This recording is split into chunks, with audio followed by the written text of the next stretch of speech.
biggest challenge facing oncologists today is how best to treat and manage patients with cancer.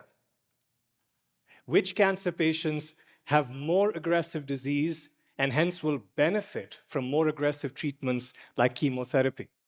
And conversely, which cancer patients have less aggressive disease and therefore can avoid the toxic effects of chemotherapy like nausea and hair loss? Over the last half decade, new cancer treatments like immunotherapy have changed the landscape of how we treat cancer patients.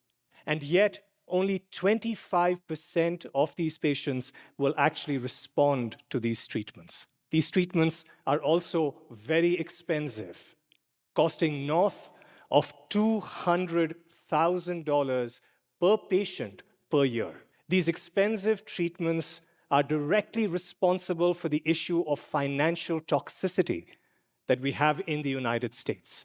Almost 42% of newly diagnosed cancer patients will lose their life savings, many within 2 years of that initial cancer diagnosis.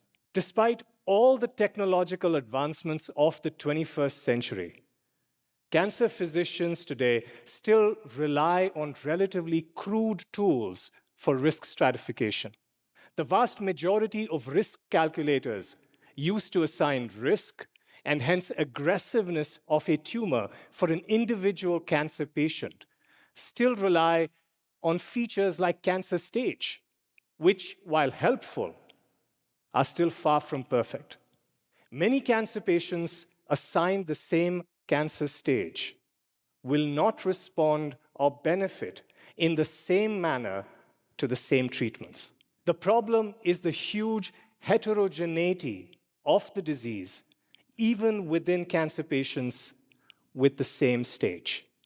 In other words, we need better tools for more granular compartmentalization of cancer patients beyond tumor stage, identifying smaller subsets of patients who will respond or benefit in a similar manner to cancer treatments.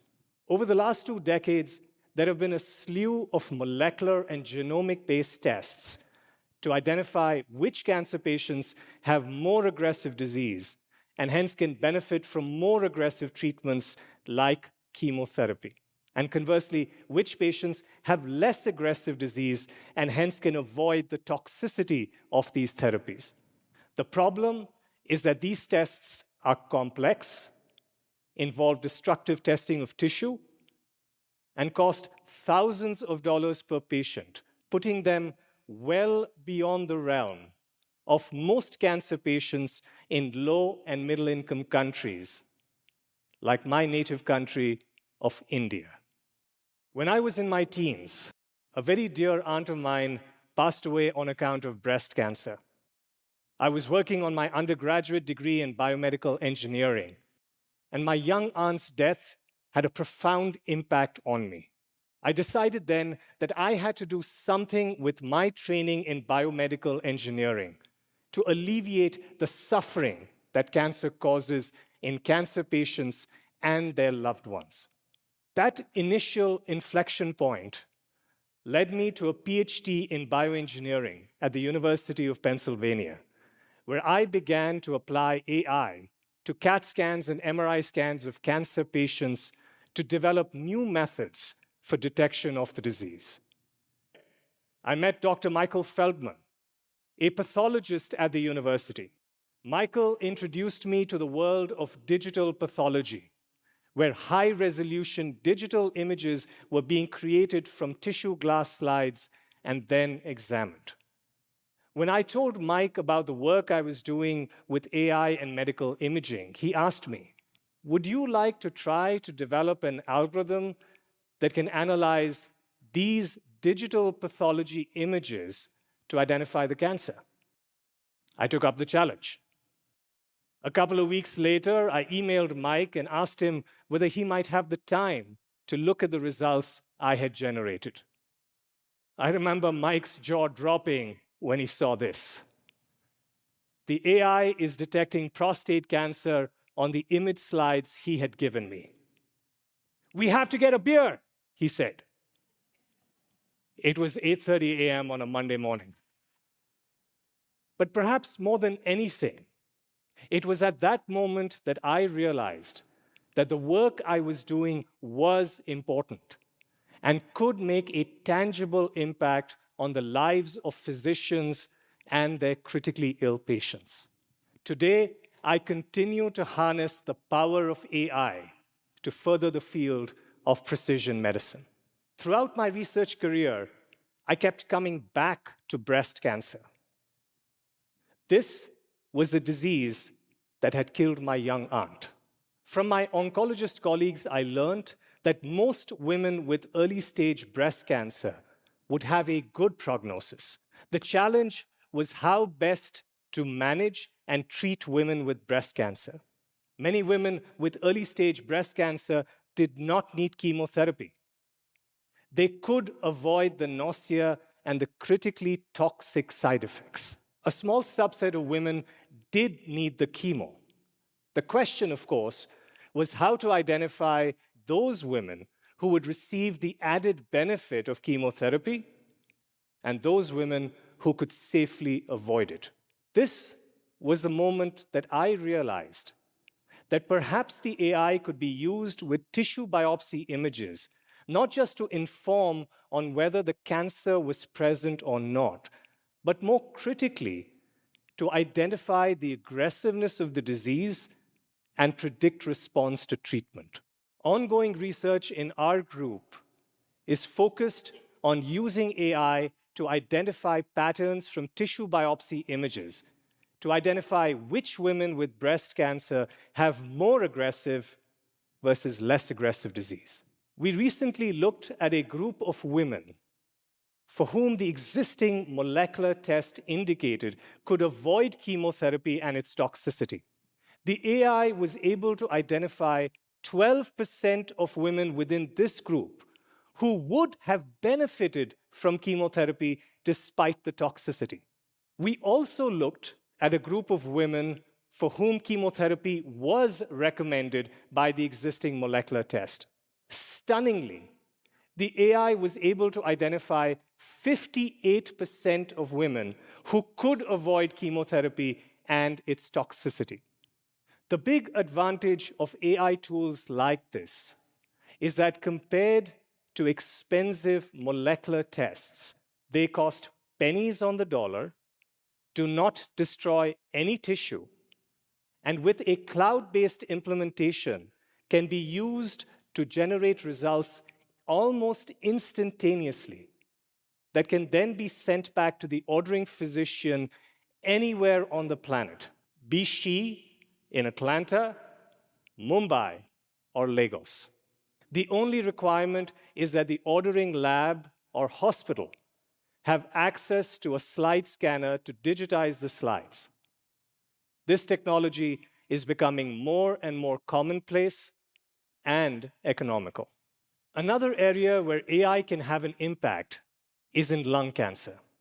Almost 240,000 Americans will be diagnosed with lung cancer in 2023. More than half will likely succumb to it. While immunotherapy has changed the landscape of how we treat cancers like lung cancer, it does not always work. In fact, it does not work the majority of the time for most cancers. The current biomarker, PD-L1, that is used to identify which cancer patients will benefit from immunotherapy versus not, is not very accurate. This causes significant anxiety in physicians and their critically ill patients. These treatments can also result in significant financial strain. In other words, we need to do better. Firstly, we need to identify which cancer patients can successfully avoid toxic and expensive treatments because they have more indolent disease and hence can avoid these toxic therapies. Secondly, we need to identify which cancer patients will actually respond to certain treatments. And if they will not respond, be able to inform their physicians of this in advance so that their treatment courses can be changed upfront.